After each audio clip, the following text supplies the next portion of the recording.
Hello and welcome to the Cosmic Outpost. I'm Alex. I'm Lucy. We've just watched the second of this season's Doctor Who's called Smile. So, what do we immediately think of the story? Really like the story. About 15-20 minutes too long. Okay. Yeah, it was good to see Doctor Who getting back to its old style of doing things.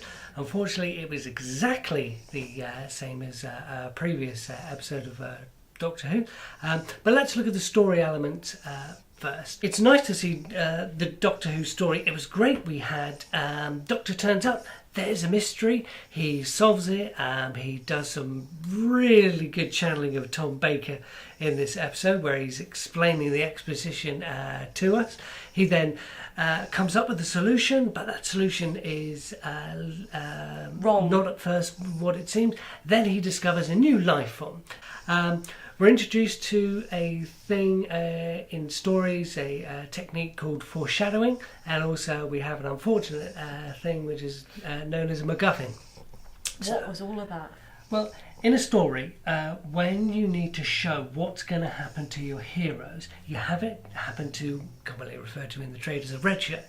So you have these two people coming back from the field and say, oh no, if I go to a smiley thing, I get eaten. Right, yep, okay. So that's a foreshadowing. That's a foreshadowing. What's a MacGuffin? MacGuffin is, right, later on in the story, we need Bill to direct the Doctor to a map, through a map to the engineering room. Unfortunately, there's absolutely no way they can shout or anything, so they invent a MacGuffin where their ears get upgraded so they can have two-way communication. It serves no purpose whatsoever in the rest of the story other than to guide the Story plot. story plot. No, because like they used it at the beginning as well when the foreshadowing people.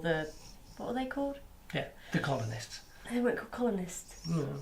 They were called Red shirts. shepherds. Shepherds. Yeah, the shepherds. Red shirts. Yeah, they are red shirts. Totally Yeah. red shirts. Yeah, which was a bit of a shame because some of the people that were actually, the extras, have actually played really good roles in other things. Like there was that guy at the end who was the main guy who woke up the technician. He was in 2.5 pints and a packet of crisp or something or other. Something. Yeah, something like that. And he was very good. Yeah. Then you had the woman at the beginning who was trying to tell her friend to smile. I can't remember what she's been in. I think she's been. She's a comedian. Yeah, I was about to say she's a comedian. She's Yeah. very good. It's like, wow, how much screen time have you had? Like nothing. You might as well have just like not bothered with these people. Yeah. Save them for another episode where they can be used because they're good actors and actresses, and just got people that that you can get off IMDb. So, as I said earlier, this episode is almost a template of a previous episode. There was a story, I don't know whether you saw it, called The Beast Below. Essentially, the planet of, the country of Great Britain, apart from Scotland, was stuck on the back of an interstellar whale drifting through space. Oh my god! I mean, Yeah, I yeah. love Hitchhiker's Guide to the Galaxy, but that is not Doctor Who. It's like, what, on a whale? On a whale's back? Yeah, it was a giant space whale. A giant space whale. Yeah, giant space whale, and leading the people was the Queen of England. The assistant then finds a book which describes the human race. Which assistant was it? This was Amy Pond. Oh, God, Yeah. So she discovers a book where they find the history of the human race, which shows what happened and the Earth was evacuated. And in this story, the Earth has been evacuated and the assistant finds a book. It even goes down to so far as having a Scottish joke in there. In the Beast Beneath. Maybe it was a nod then to... I think it would have to be a huge nod because Amy's... Did you catch the script writer or the screen? No, No? I didn't have a look. Oh, hang on. Dog moving. There you go, butts. No, I did like how you never get that. It always happens. Like you watch programs and they come up with theories, and the theory's always right. It's like That never happens in real life. It's like TV commercials where you see somebody brushing their teeth and there's no toothpaste on their brush, and the people are just it's like, no, that doesn't happen in real life. And people splashing their face with water. It's like, you'd have to clear all that up. Whenever you watch programmes, people come up with theories like detective things are perfect examples. They get it right nearly every single time without having to think of like 50 other alternatives. And the fact that the Doctor comes up with all these, like, this incredible plan of how to do it and what's happened, all the rest of it, and it gets right down to it. It's just about to leave. He goes, oh my God, I've really screwed up big time. Okay, scrap all that. I was completely wrong. Forget everything. Yeah. So he was being human. I was kind of happy that they didn't give away the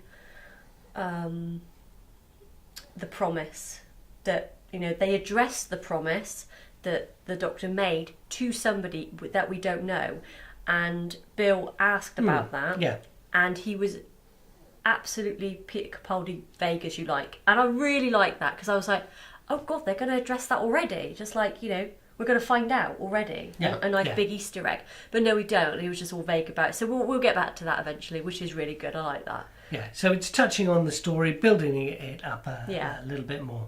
So in conclusion then, it's nice to see Doctor Who back to the mystery-solving sorts of stories. I thought it was a nice change of pace from last week's. Bit of running, chasing, running backwards and forwards, solving the mystery, explaining it to us, and then coming up with the story actually turned on its head. So yeah, happy with that. Yeah.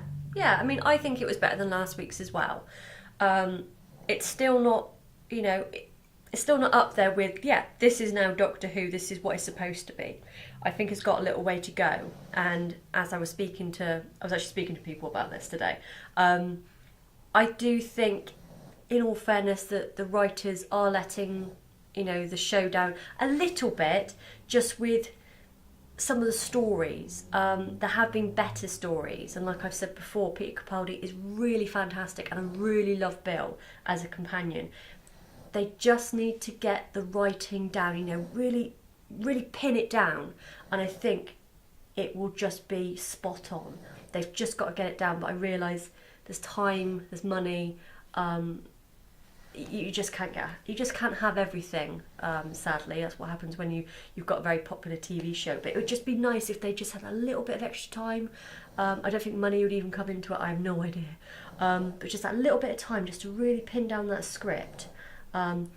Really get a nice flowing episode, opposed to sometimes it's a bit jerky. The last one was very jerky.